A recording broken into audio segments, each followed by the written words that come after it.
John, your brother in Christ Jesus here, striving to obey the Lord, become like the Lord every day. So we are reading the Word of God, praying, spending time in His presence, because our life is for Him. We're dead to ourselves and alive unto God, because that's true life. Man has a lot of energy. We have a lot of strength, right, to do things, to live. And we think our life is for ourselves. That's why we use all that strength and energy and time for the wrong things. We allocate that energy and money and time into the wrong things. It seems right because you get an immediate benefit. But wisdom, right? Wisdom, as we grow, we understand that there's things that's different time scales, different cycles. Some things will benefit you in a minute. Some things will benefit you in an hour. Okay, so I just thought of the microwave, right? People say it's not as healthy, right? It might kill more nutrients, but you might need it quick, right? But if you always use it, you might be deficient. And when will that cycle play out, right? Maybe in 10 years, maybe your bones are a little bit, your joints are a little bit, right? They're giving you some pain. And you can't connect it to something that, right, the cause of that was buried, right, 10 years ago, or something you're still doing, but you can't fathom that 10 years or 20 years of eating like that would cause this, right? And who would have thought, right? Who can make that connection? Whereas, maybe you use the stove all the time, or you cook things yourselves from scratch instead of eating out and eating junk food, and then two people side by side, right, day by day, might not notice the effects, right? Hey, I'm full, I get fed, but faster, right? Hey, I take more time in making my food and eating it. Maybe he even eats slower, right? Chews more. But there's no difference tomorrow, but you're going to see it play out over a longer time cycle. So that's why God tries to make us wiser to these longer cycles. Because when you're in the doctor's office and your joints are hurting and you can't walk, you can't revert that, you can't reverse that, it's too late, right? It's 20 years of building up to this, right? So the things that are quicker, they're easier to fix, right? You hit the nail at the wrong angle, you bent it out of shape. You can go to Home Depot now and just get a new nail. And you learned, right? Quick. But these longer things, right? And it takes more patience to apply it and to respect it, because again, you're not going to see the effect tomorrow.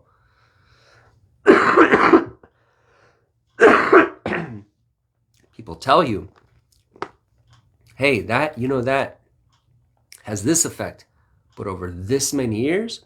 So the fools dismiss it, saying, yeah, I believe you. I mean, I guess, I'm sure it's true, but I'll just take that and just put it under the rug, or put it in this closet here, and just not mind it because it's convenient. We conveniently ignore things, but that's willful ignorance. And so we reap that, right? Because you live like that, then it catches up to you. And so on the spiritual side, God says, with the spiritual things too, I'm telling you, right? He says, no, sin will pursue you, evil will pursue you, it will find you out. There will be a time, a reckoning, right? When it says, hi, I'm the little piece of food that you left in your closet, right? And it grew and grew and grew, all this mold, and you kept shoving it in your closet, and then it grew and grew and grew. It grew hair, it got all fuzzy, until it became a whole life form, right? A monster, right? You open the closet and you shriek, like, what is this? Yeah, this is what you built up. This is what you were. This is your little laboratory, your little experiment of living organisms. All your leftover food, instead of putting it in the trash, you put it where it doesn't belong. And yeah, now it's here. Now you have to deal with it. Now it's smelling. Now it's affecting other parts of your house. Now you can't breathe now, right? The cumulative effect. And God gives us the way of wisdom, right? Hey, listen, right? And that's what's hard, right? Wait, and that's what's hard, right? Because it didn't come from my own head, right? That's a different idea. So that's what's hard, right? Having to submit to something outside, something higher, someone else. And yet we see children, right? And the differences between them. Oh, those who can, right, listen, take heed, and say, okay, right? Even, yeah, that's what my brother said at work. He said that's the wisdom that he received from a coworker when he had a hard boss, and the boss was offending him. The boss was giving him a hard time and saying some foolish and ignorant things and oppressive things, and it makes you, and saying it in an aggressive way and in a brutish way, and it makes you want to talk back. It makes you want to stand up for yourself. And then someone else said, hey, pulled him aside and said, hey, I know.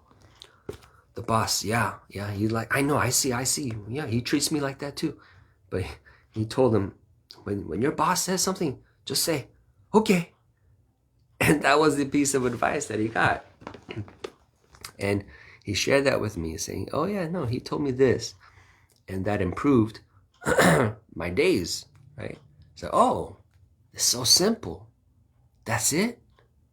It's just that? Yeah, he talks to me, treats me in a way. I don't like it. I got feelings.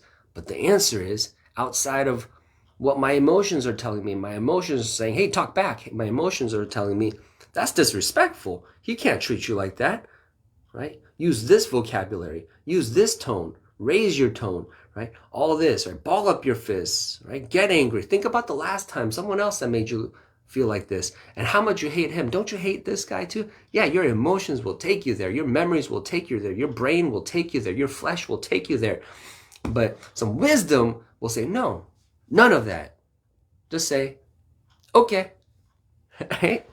Where did that come from? That doesn't come from you. That doesn't come up from you. When you're treated in a certain way, you don't think love, right? Oh, evil. Well, you treated me evil, and evil makes me feel this way. Injustice makes me feel this way. I want to love, right? Whoa, that's a whole different track. You just took the needle off the record, and you just took it out, and you had to put something else in. That's a whole nother track, right? That's the Bible. That's God. That's the wisdom from heaven, right? From above. Colossians says, set your mind on things above, right? So that you don't have to play out what's on that sinful track. That's the sin, the tendency of our fallen nature. You don't want to play that out your mouth. You don't want to sing that because you don't want the effects of that. It accumulates, right? It soils your reputation among men and God and angels and the earth. And you're going to reap, right? As you act in foolishness, and another act of it, you lose your job, you lose your status, you lose your mind, you lose intellect, you lose good relationships, and it's going to spiral down and down and down as you grow in your perverse and dull way of thinking, right? And you're going to be reinforced, right? Yes, I told you, they're all wicked, they're all liars. See, I told you can't trust anybody. You got to defend yourself. You're going to build up responses that are more foolish, act in ways that are more hardened.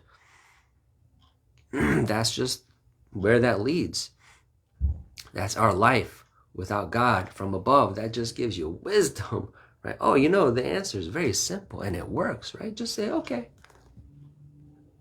Right? Who would have thought, right? And we're trying to dig into books and, chapter 2, chapter 3, chapter 4, right? From self-help books and from gurus and from motivational speakers that are trying to tell you and lead you into their whole sales pitch of, buy this book. And then If you buy it, you'll get the DVD for free, and the DVD is like telling you to buy DVD episode 2, and you realize, wait. You're just trying to have me buy your stuff, right? And if you really want to know, right, how to improve your marriage too, buy this book. And if you need help with, improving your, friendships, buy this book.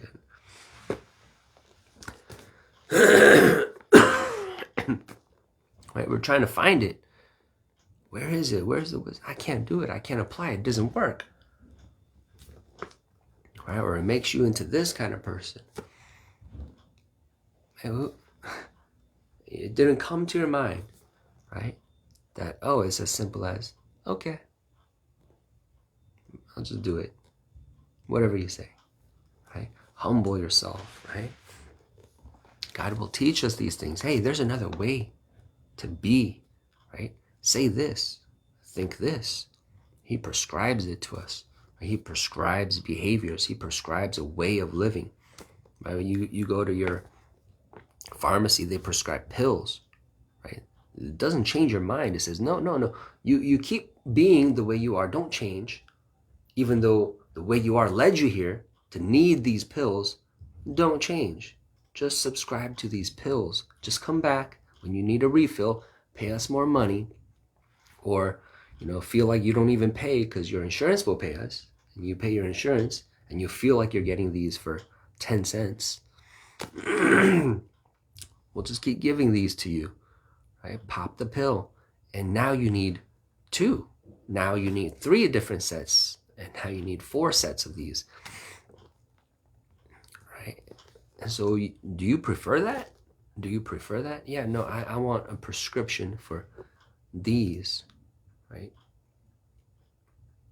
Where you cover up the symptoms, but you're not changed. You're not better. You're not actually better, right? But that's what the advertisement says. You want to feel better? Right? And God says, hey, you want to be better? You want to be better? That takes courage, right? That takes a whole willingness, right? Someone who's willing. Yeah, no, I'm ready for that. Yeah, no, whatever it takes. Yeah. No, put me on that program, right? Set me on that journey, right? Because then you can be better. You can have a better effect. You can be part of the better world. Right? You can be part of that story. You can be part of that causal chain link. Right? Oh, you address the beam in your eye, then you can address the mote in them. You could build churches. You could expand the kingdom of God. You could increase the glory of God on the earth. Oh, you could chase away evil, and you could be responsible for that in your generation. Right? You want that, or you want the pills? People settle for the pills. Just give me these white little things to address the symptom, right? Address the symptom. And that's madness, right? That's madness. That's madness. Any analogy, right? Whether it's your car, right? There's a fundamental problem. For example, I had I had a nail in my tire, and it causes the air to go out of the tire. So what do? You take the nail out and you patch the hole. But what would be the analogy? Addressing the symptom is losing air. Just put more air in. But you still have a problem that you didn't address. Right? And eventually it's gonna you're gonna get a flat tire. Oh, just put more air in. No, now you can't. The problem's gotten so bad that you can't just put the air in. That only works for so long until you get a critical, catastrophic error. And that's how we live, and that's what we call normal, and that's how we help, so-called help each other. Right? Oh, you're a murderer. You're murdering people, right? And you're in jail for it. Man, we got to get him out of jail. That's a problem. right? And okay, now that you're out of jail, we got you out of jail. We got to figure out how the cops don't find you, because that's what is causing you to go to jail, right? It's like that kind of thinking. So we don't address. I wouldn't want to, that would be offensive to try to suggest you need to change your behaviors. Like, who am I, right? We don't want to be offensive, right? To change your ways. That there's something that you're doing that's wrong. I don't want to say that. We don't want to say that to each other, to ourselves. And so that's why, it's a different kind of people, right? Who can humble themselves and be courageous to be able to change their whole life, to put themselves to death. That would be the death of me. No, I do this. This is what I do. This is how I live. This is me. Right? You identify with it. And God says, yeah, put that over there. Bury that. Crucify that. And put this on. You don't know this. Right? You haven't done this. You haven't been this. And yet God says, it's better. Right? You don't know good. I got to tell you. Right? It won't come to your mind. I got to tell you what's on my mind. And you got to be open and willing to receive this unknown, right? This heavenly.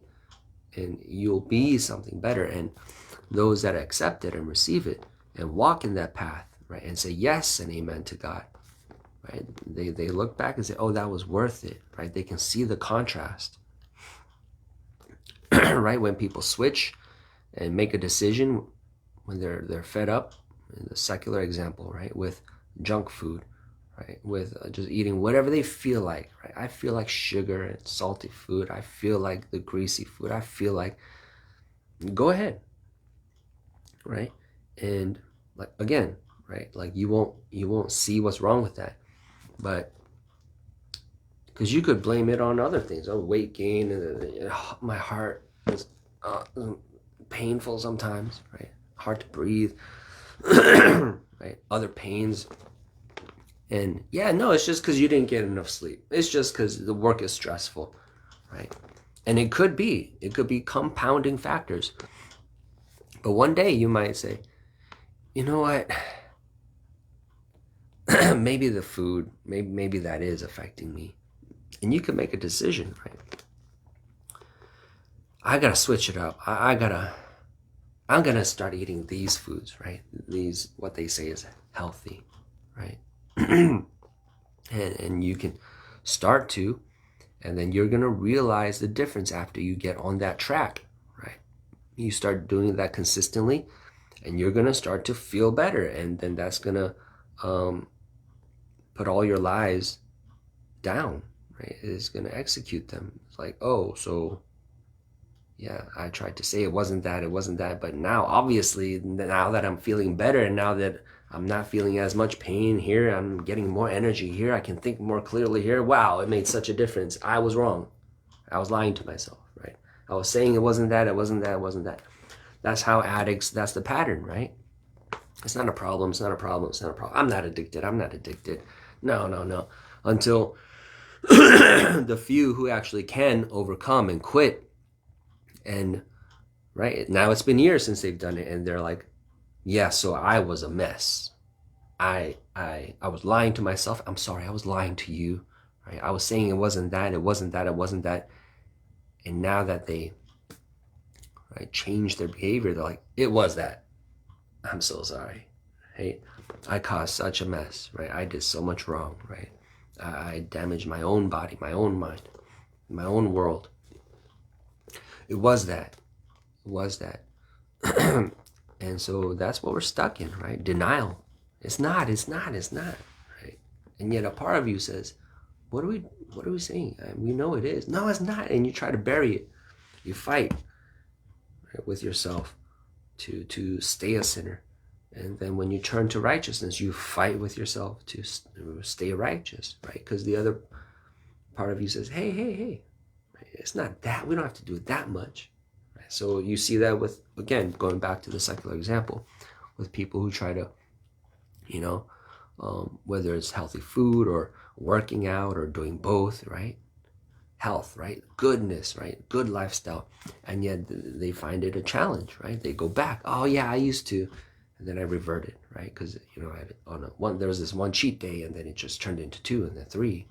Or I just had this craving and I fell for it, right? So yeah, examples that are just so conveniently ordered and so similar, and so easy to draw the parallel with our spiritual battle, right, of striving for righteousness. And then yet there's that little other voice, right, suggestion of, yeah, not that much, you can skip church one day, you don't have to.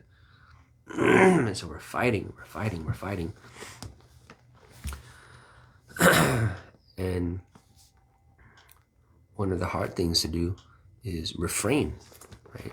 So that's what was really on my mind this morning. That word, refrain. I just like the word, the word itself, refrain. Right? It's just interesting word, interesting way of expressing it. Let me see. I think I saw it in Proverbs 10. I think it's probably in multiple places in Proverbs, because it's just something that you're going to see recommended. It comes recommended for the wise oftentimes, right? This being able to do, having strength to do, and yet not doing it. Right? And even things you might know, truth you might know, but not saying it. It might make you look righteous. It might make you look smart. Okay, I found it. It might make you look smart, but it might. So another Proverbs talks along those lines. Hey, there's words that pierces like a sword. And I forget the other part. Maybe it's something like, but then I forget the other part. Maybe it like gives life, or but it contrasts against that. Yeah. You can talk like that. It'll be sharp. Yeah, it'll be effective.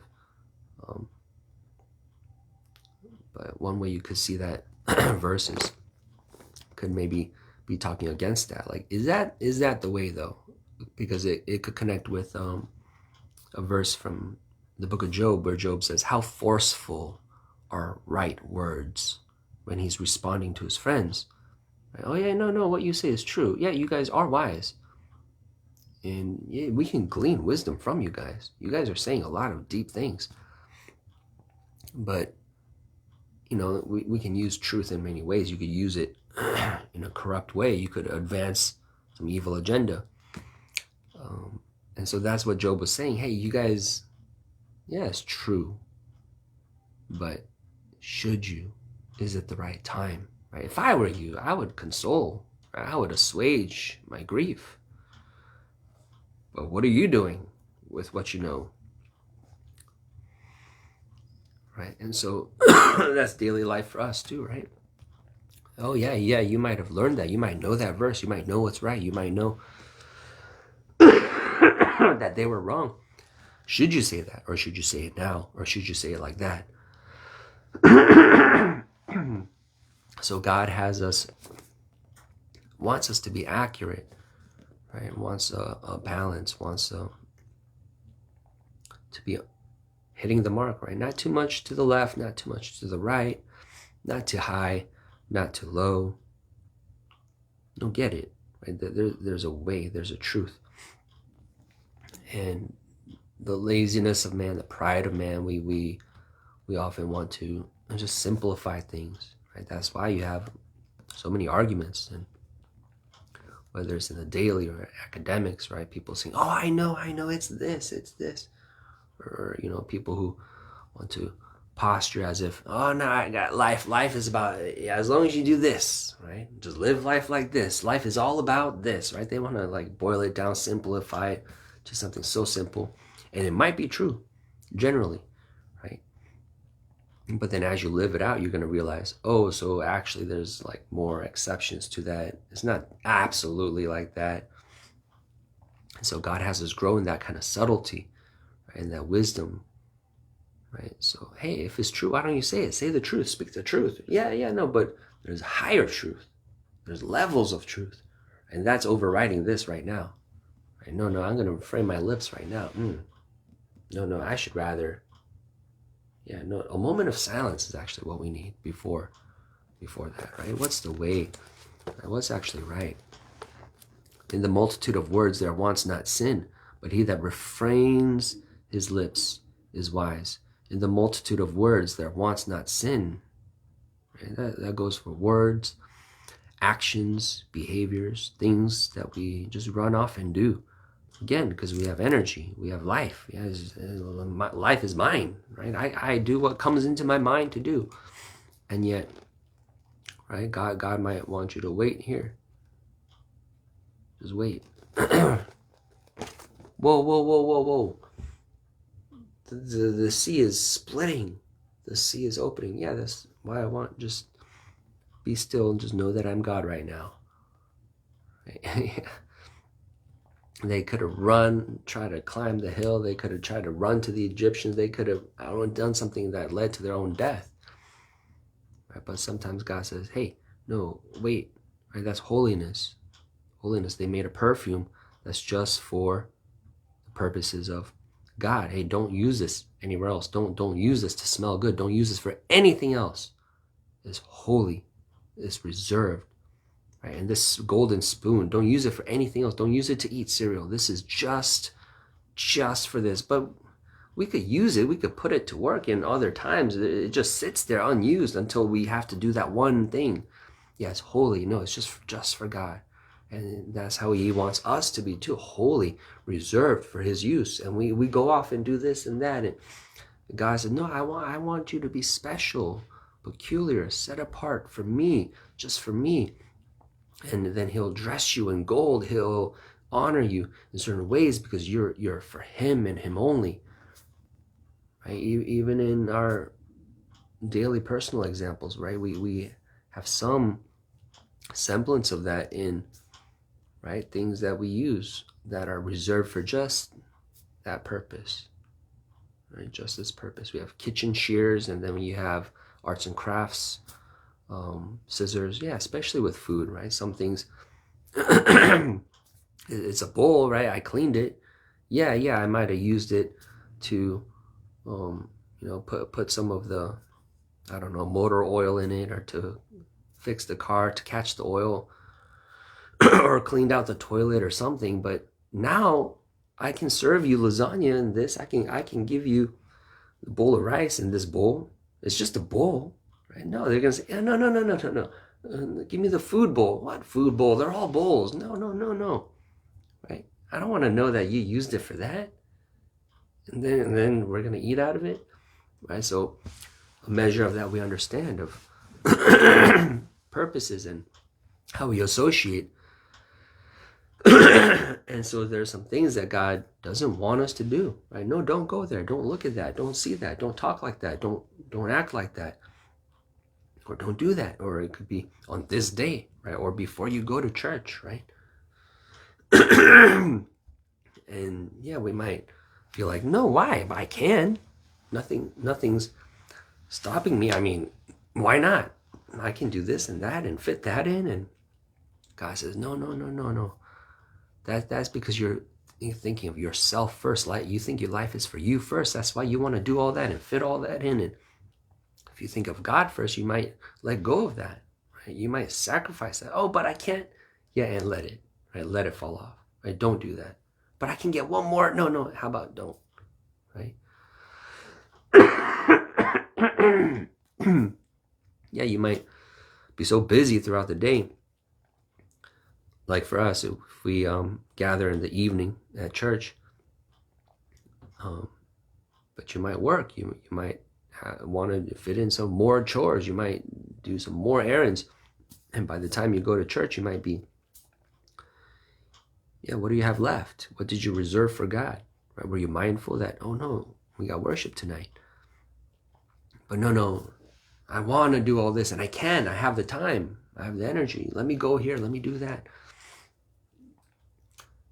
And we don't consider, well, you might be a little exhausted after all that, right? And we do that willful ignorance thing. No, it's fine. It'll be fine. Wait, but if you actually sat down and thought about it, right, and acknowledged, right, and we're honest, like, oh, right, if you desired God to help you be more honest, right? Say, oh, yeah, so maybe I shouldn't do that much, or maybe I should have some buffer time, right, between when I stop doing those activities and run around and use so much of my energy. Because you want to give God. Right? No, I want to give God my best, right? I want to give God, right? So that's how we could be. That's one way we could measure and see, right? A concrete example. Right? Oh, what am I doing? How do I do? How do I measure? How do I prioritize? And so God sees all that and even lets us know, right? Aren't you tired? Right? Don't you feel like you can't give God as much, right? Because you spent it on that over there? And would you rather? Right? Is that how you prefer it to be? And God gives us opportunities to make different decisions, to change, right? To assess, to see. And then he asks us, do you like it like that? Is that who you are? Right? Because you saw the effects of it. Do you like that? And then he gives us another cycle, right? Oh, here's the next day. What are you going to do today based on what I showed you, what you sensed, what you felt, what you saw? How are you going to arrange this day, right? What's the order of events and how you're going to spend the time in your mind and how are you going to spend your life, right? So you got the parable of the 3 people with the 1 talent, 5 talent, 10 talents, and how they spent it, what God gave them, the life that he gave you. Are you going to produce unto God something that God says, oh, that's profit. Hey, you multiplied. You did well with that. Right? And how are you going to get that? Double? That's a lot. That's a big return.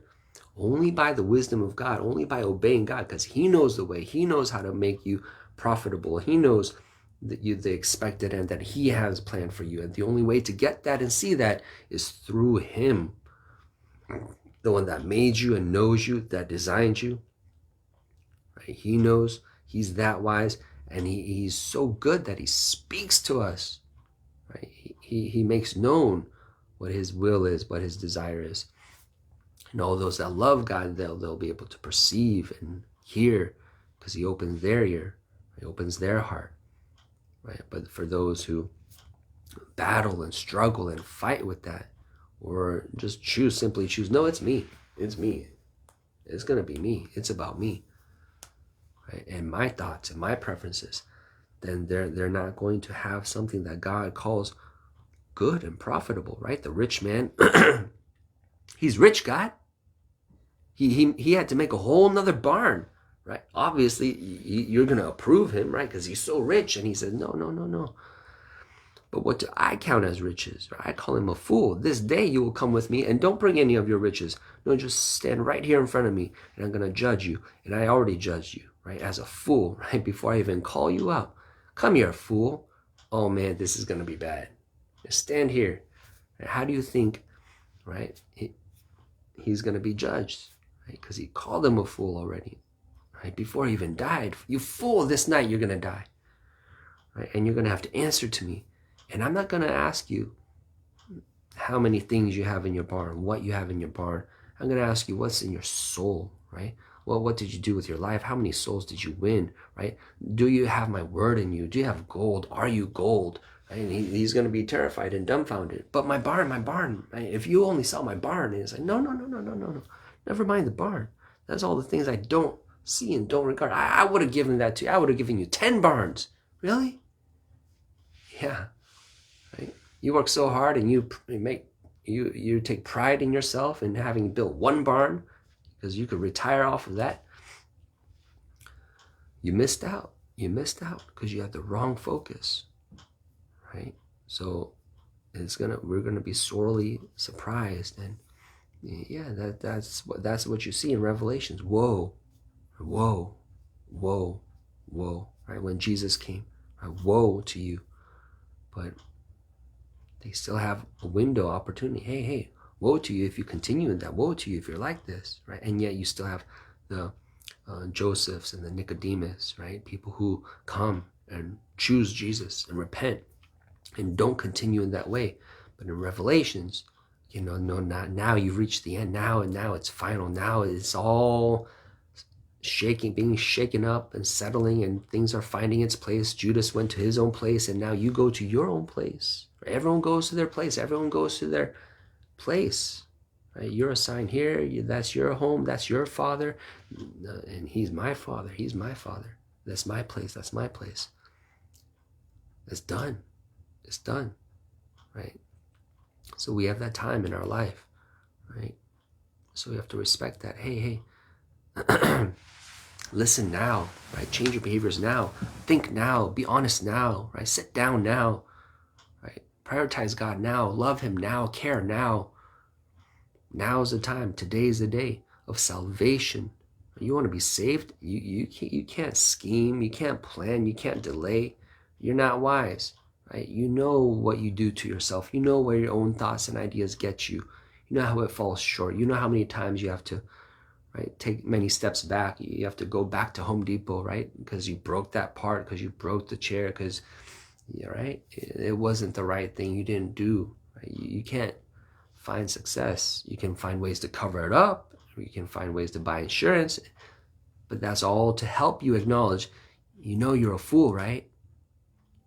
Acknowledge it, right? You need God to tell you what the priorities are, right? How to order your life. You need the wisdom that's from above so that you can be like him, so that he can accept you and say, hey, you did well. You're not like that fool, that rich man that was distracted and got much and all men loved him, and yet he failed. No, but you, right? Because you focused on me. Because you spend all your time on me. You spend all your heart on me. Right? Even though you might have been mocked and called a fool by all those people, right? And persecuted and suffered shame. And despite all that and through all that, you held on to me and my word, and you trusted in me. And so here's, right, what you were hoping for. Right? Here it is. And all they said, where's your God now? Where's your God? They said, oh, where's all that? And here it is. Even you knew, right? You already knew, because God's going to reward him, support him, justify him, even along the way. But then there's going to be that final, just like there's a final woe and destruction and surprise for the wicked, for the righteous. Oh yeah, no, their jaws are going to drop too, right? Because of all the riches, all the glory, right? Yeah, you couldn't have imagined this. That's why I told you, right? Right? It's not comparable, right? For that light affliction, right? And so we're grateful now, and we know we're going to be grateful then, and we know that God is good. He's good. He proves it even in this life, and he says, hey, but I got something reserved for you, right? You will see. Right? You think you see now, right? And Jesus told Nathaniel, right? Hey, no. You're going to see more. You think that's something? Hey, let me show you, right? I have so much more, right? Treasures, old and new. I'll just keep bringing it out to you. So we commit to God, rejoice in him, and commit, right? Knowing, okay, the hardship, we don't respect that. We don't focus on that. Okay, that's to help me to strive more, help me to have something to overcome. We don't fall into complaining or being distracted, disappointed, discouraged, right? Because you see the track record of the men of God, and he's calling us, inviting us to be one too, in Jesus' name.